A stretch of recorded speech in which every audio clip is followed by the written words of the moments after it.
Cordial saludo. Mi nombre es Daisy García, soy estudiante de Ingeniería Ambiental del CEAT José Acevedo y Gómez. A continuación les voy a hablar sobre la contaminación del suelo en la sabana de Bogotá. Diagnóstico del problema. El suelo es utilizado para cultivo de hortalizas como repollo, brócoli, apio y lechuga. El manejo se realiza de manera convencional, resaltando el uso de pesticidas, herbicidas y riego por aspersión. El riego de la zona proviene de una fuente hídrica superficial que aguas arriba tiene vertimientos industriales. En los últimos años se ha visto reducida la productividad de los cultivos. Adicionalmente se ha encontrado la presencia de trazas de metales pesados en sus tejidos vegetales como el cadmio, arsénico y plomo, que pueden llegar a ser retenidos por la materia orgánica y absorbidos por las raíces de las plantas. Dentro de las características del suelo encontramos un pH de 5.5, es decir, que el suelo es ácido, un porcentaje de materia orgánica de 12%, es decir, una gran cantidad de materia orgánica, y un 64% de arenas, lo que quiere decir que el suelo es arenoso. Formulación de la hipótesis. De acuerdo a las características anteriores, encontramos que los agentes causales radican en el riesgo de la zona con aguas que contienen contenidos de metales y actividades industriales como la metalurgia, fabricación de pinturas, disolventes, baterías, curtidos, etc. Adicionalmente, por el aporte directo procedente de actividades agrícolas como la adición de fertilizantes y pesticidas.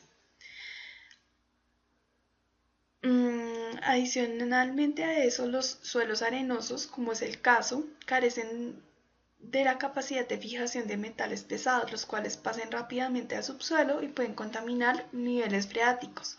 La estructura favorece la entrada e infiltración de la contaminación de metales pesados en el suelo. Todas estas características generan que haya acumulación de estos elementos en los organismos, que puede generar enfermedades del sistema nervioso y problemas respiratorios y hasta cáncer. En conclusión, los agentes causales, según la hipótesis planteada, se pueden listar en los siguientes: prácticas agrícolas inadecuadas como la adición de fertilizantes y pesticidas, riego con aguas que contienen altos contenidos de metales pesados y suelo con un alto contenido de materia orgánica. Se realiza la propuesta de la solución del problema de contaminación. Entonces se proponen dos técnicas. Una es la biorecuperación y la otra es la fitorrecuperación, que es una variable de la biorecuperación. Estas dos técnicas son técnicas in situ, es decir, que se aplican directamente en el suelo a trabajar.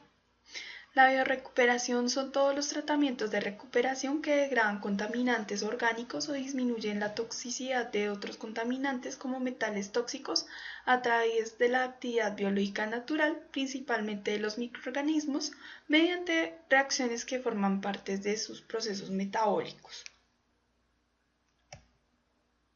Para la correcta aplicación de esta técnica se debe tener en cuenta la existencia de poblaciones microbianas susceptibles a transformar los contaminantes, la presencia de nutrientes y oxígeno u otros aceptores de electrones alternativos, el tipo de suelo, la temperatura y el pH.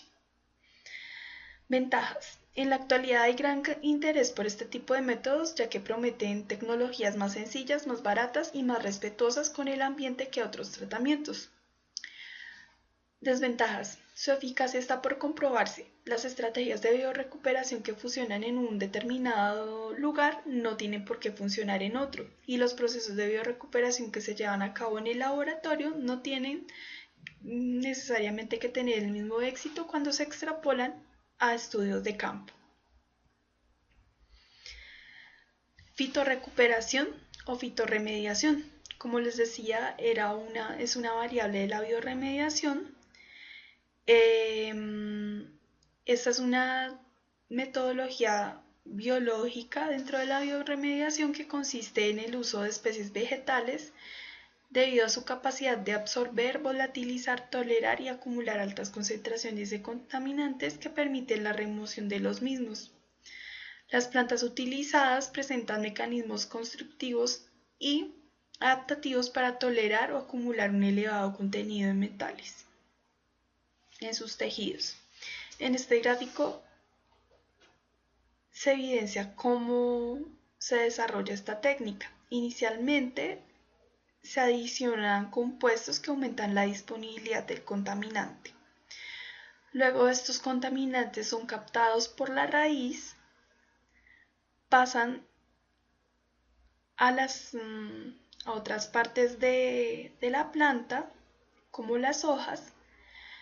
Finalmente se da la cosecha, donde se da la concentración química de estas sustancias y finalmente se decide si se recupera o se dispone la planta contaminada.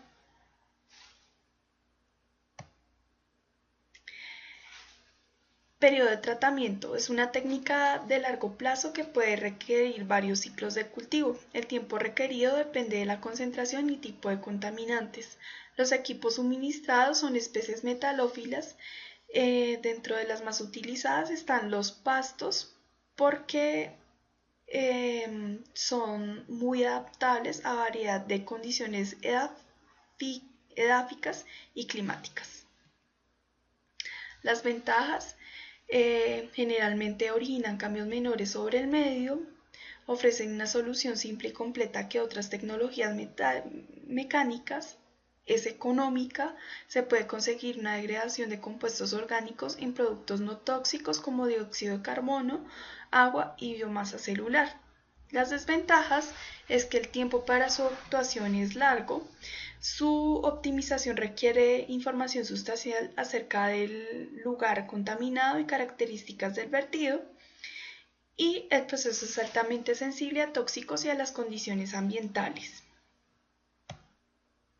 Conclusiones y recomendaciones. Los suelos de la sabana de Bogotá son utilizados para cultivos de hortalizas como repollo, brócoli, lechuga y cebolla. En los últimos años se ha evidenciado la presencia de metales pesados como cadmio, arsénico y plomo, sustancias que pueden producir graves enfermedades en la población consumidora. Por esta razón es de gran importancia generar estrategias para contrarrestar el problema. La presencia de metales pesados puede deberse al uso de pesticidas y riego con aguas contaminadas de industrias como las curtiembres, por lo que se hace necesario el tratamiento de aguas de riego, probar con otras técnicas para la eliminación de plagas y finalmente realizar un tratamiento al suelo para disminuir la concentración de metales en el mismo. La técnica escogida por el Grupo para la Eliminación de Metales Pesados en la Sabana de Bogotá fue la fitorremediación, ya que es una técnica económica y amigable con el ambiente que generalmente origina cambios menores en el suelo. A continuación se presenta la bibliografía que fue utilizada para el desarrollo de este proyecto. Gracias.